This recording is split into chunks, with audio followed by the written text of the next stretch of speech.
Maayong adlaw mga busing! Ay mga busing, maayong adlaw na ano sa tong kusina karon nagtikaw-tikaw na sa ta mga boss. O mga boss, magluto ta og lumi mga busing. Lumi na tong luto mga busing.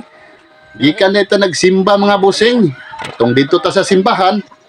Nya kay tong hunahuna naralagisan sa tong pamilya nga unsa naron orasa nya unsa sudanap gikan na to sa simbahan. Dalikyat na lang sa mig pamalit diri og utan diri mga boss og kaning prismiki.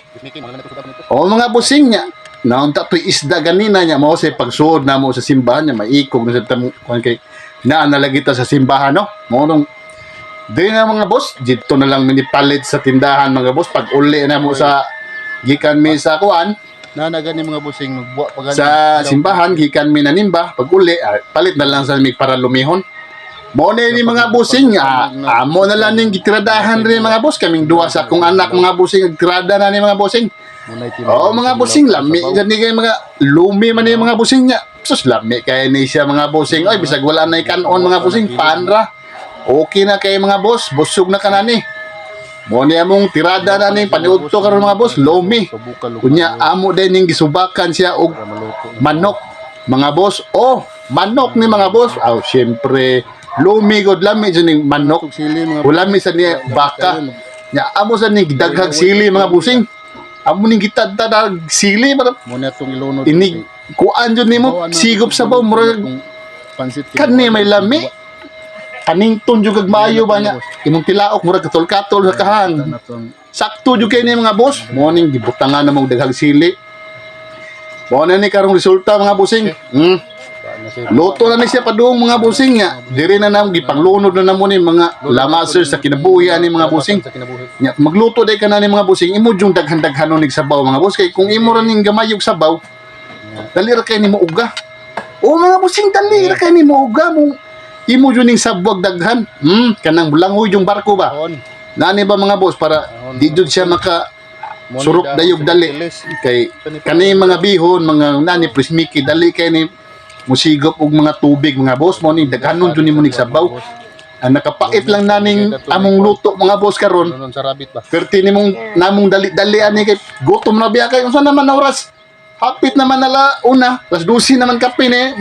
Gutom na kay mi. Wala pa karot. Mo to among gidali nakalimot ba ni mga boss. Ang espesyal nga ibutang ani nakalimot mi taon sus Ginoo ko. Ang kadto ba yung espesyal yung nakalimtan oy. Itlog mga busing wa ni nabutang ang itlog largo na ni namo So ano ni?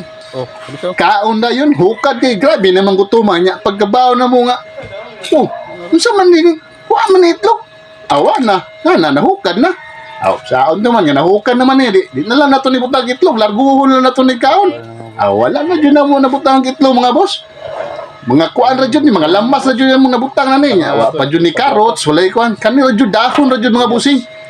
Nya, ang problema lang jud nani ang itlog na lang jud. Sus kasayang sa itlog pero okay ra sa mga boss kay lami ra man gyapon. Amo ni siyang gibutang og limon nya. Amo ra siyang kitabang-tabang kung sa toy gusto ganahan pagparat tay patis. Andam na mo nya nasa limon, hindi sa to ganag aslom. Tangan din limon. Gamay ra sa damong rice ikaw na ni mga busing nya. Kani ra jud among gibirahag maayo, perting singuta ay lami ada ning lumi mga boss ay. O mga boss kay kaning lumi sa una dito sa Mindanao, lami kay ni kay parisan ram ni namo og kuan. Pan ra jud ni mga boss ang pares ani niya para makadigad ka nasa day soft drink pakapin ay perting lami taon ay ang singot lagi nimo gikan sa ulo padung sa siko to kana ay mo ni kinalamian mga boss amo nag mukaon kana ni utong totok na Kay kalami. ang kainit sa adlaw ang kainit sa sabaw magdungan perting lami oy nya mga bossing diri ra ko kutob daghang salamat God bless us all.